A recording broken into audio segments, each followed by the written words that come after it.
देवरानी जिठानी की अनोखी कहानी। अपनापन। आज सुबह सुबह रितु जब रसोई घर के काम में व्यस्त थी और अपने बेटे विनय के लिए नाश्ता तैयार कर रही थी, तभी अचानक दरवाजे की घंटी बजी। रितु ने जल्दी से दौड़कर दरवाजा खोला तो देखा उसकी जेठानी पुष्पा मिठाई का डिब्बा लिए उसके सामने खड़ी थी। आइए भाभी, कैसी हैं आप? रितु ने पूछा और अपनी जेठानी को अंदर आने के लिए कहा। रितु ने कुर्सी पर बिठाकर फटाफट से अपना काम निपटाने चली गई और बेटे को नाश्ता देकर जेठानी के पास आकर बैठ गई। घर पर सब लोग कैसे हैं भाभी? और रोहित, वह कैसा है? सब कुछ बहुत अच्छा है रितु, और रोहित की तो अब और भी बड़ी नौकरी लग गई है, इसलिए तो मुंह मीठा कराने के लिए यह मिठाई लेकर आई हूँ। यह सुनकर रितु के चेहरे पर खुशी भरी मुस्कान आ गई। उसी समय उसकी जेठानी अपना आईफोन दिखाते हुए बोली, यह देख रितु, यह रोहित ने भेजा है बेंगलुरु से, अच्छा है ना? तभी रितु बोली, हाँ भाभी, फोन तो बहुत अच्छा है। फिर उसकी जेठानी अपने चेहरे पर व्यंग भरी मुस्कान बिखेरते हुए बोली, लाखों में एक है मेरा बेटा, देख तो कितना ख्याल रखता है हम लोगों का। इस मोबाइल से तो जब मर्जी हम यहीं बैठे बैठे अपने बेटे को वीडियो कॉल के जरिए देख सकते हैं और उससे आमने सामने बात कर सकते हैं। वह क्या है ना,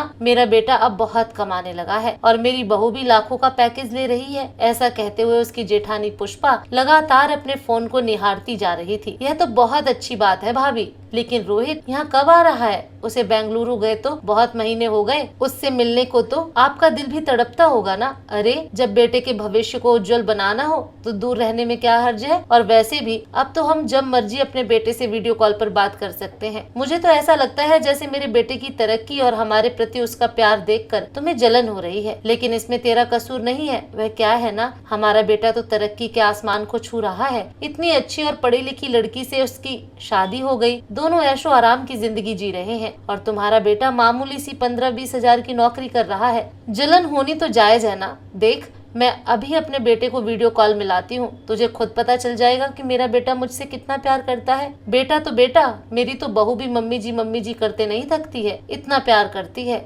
मुझसे। इतना कहकर पुष्पा फोन पर वीडियो कॉल लगाने लगी, लेकिन 2-3 बार वीडियो कॉल मिलाई परंतु दूसरी तरफ से कोई जवाब नहीं आया। फिर थोड़ी देर बाद एक वॉइस मैसेज आया। पुष्पा ने सुना तो आवाज आई, क्या मम्मी, आप कभी भी उठाकर फोन कर देती हो। आपको फोन लेकर दिया है इसका मतलब यह तो नहीं कि दूसरों को परेशान करती रहो। हमें बहुत काम होते हैं, समय देखकर मैं खुद ही आपको फोन कर लूंगा। इतना सुनकर पुष्पा सकपका गई और फिर फीकी सी मुस्कान के साथ बोली, वो क्या है ना, बहुत बड़ी नौकरी है ना, काम में बिजी होगा, थोड़ी देर में खुद ही फोन कर लेगा। अच्छा भाभी, मैं आपके लिए चाय बना कर ले आती हूँ। ऐसा कहकर रितु रसोई घर में गई और 2 कप चाय बनाकर ले आई। उसी समय रितु का बेटा विनय अपनी नौकरी पर जाने के लिए कमरे से बाहर निकला। प्रणाम ताई जी। अरे अरे विनय बेटा, आओ ना, लो यह मिठाई खाओ। तुम्हारे बड़े भाई की बहुत अच्छी नौकरी लगी है, खूब तरक्की कर रहा है वह बेंगलुरु में। थोड़ी देर बातचीत करके रितु का बेटा विनय बड़ों के पांव छूकर अपनी नौकरी पर चला गया। तभी पुष्पा की फोन की बेल बजी। हेलो रोहित बेटा, कैसे हो तुम दोनों? तुम्हारा चेहरा देखने को दिल तरस गया था,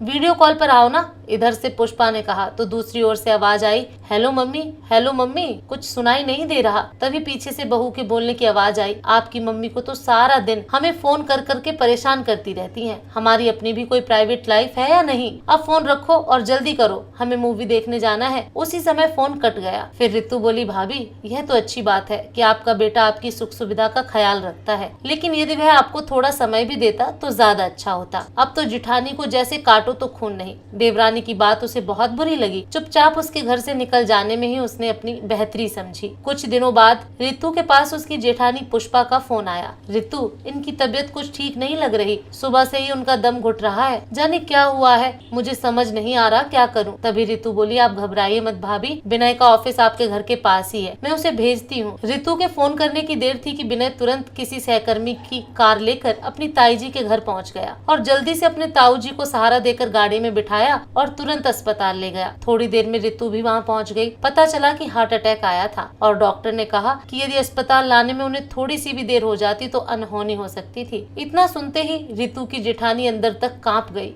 उसने जल्दी से अपने बेटे को फोन लगाया और उसके पिता की हालत के बारे में बताया और फिर बोली, तू जल्दी से आजा बेटा, हम लोगों को तेरी बहुत जरूरत है। तभी दूसरी ओर से आवाज आई, नहीं मम्मी, ऑफिस में इंस्पेक्शन चल रहा है और इस हफ्ते तो मैं बिल्कुल भी फ्री नहीं हूँ, आप खुद ही देख लीजिए, कुछ पैसे की जरूरत हो तो मुझे बता देना, मैं भेज दूंगा, लेकिन मेरा आना अभी संभव नहीं है। फोन पर बेटे की यह बात सुनते ही पुष्पा के कान तो जैसे सुनी हो गए। दूसरी ओर से फोन कट चुका था और पुष्पा अभी तक स्तब्ध थी। आज उसे महसूस हो रहा था कि अपने बेटे को आसमान की ऊंचाइयों ऊंचाइयों पर तो उन लोगों ने पहुंचा दिया था, लेकिन उस ऊंचाई पर पहुंचकर उसे अपने माँ बाप ही दिखाई देने बंद हो गए थे। वह अपने संस्कारों से बहुत दूर जा चुका था। वहीं दूसरी ओर उसकी देवरानी का बेटा विनय भले ही कम कमाता था, लेकिन अपने रिश्तों के लिए उसके पास भरपूर सम्मान और समय था। रितु के जेठ जी की अस्पताल से छुट्टी हो चुकी थी, लेकिन विनय अब भी उनकी सेवा में जुटा हुआ था। उनके खाने पीने से लेकर उनकी दवाइयों तक का पूरा ध्यान रख रहा था। जहाँ एक और रितु की जेठानी विनय को आशीर्वाद देते नहीं थक रही थी, तो वहीं दूसरी ओर अपने बेटे के बारे में सोच सोच कर वो फूट फूट कर रो पड़ती थी। दोस्तों, आपको ये कहानी कैसी लगी कमेंट करके जरूर बताएं। फिर मिलूंगी एक नई कहानी के साथ।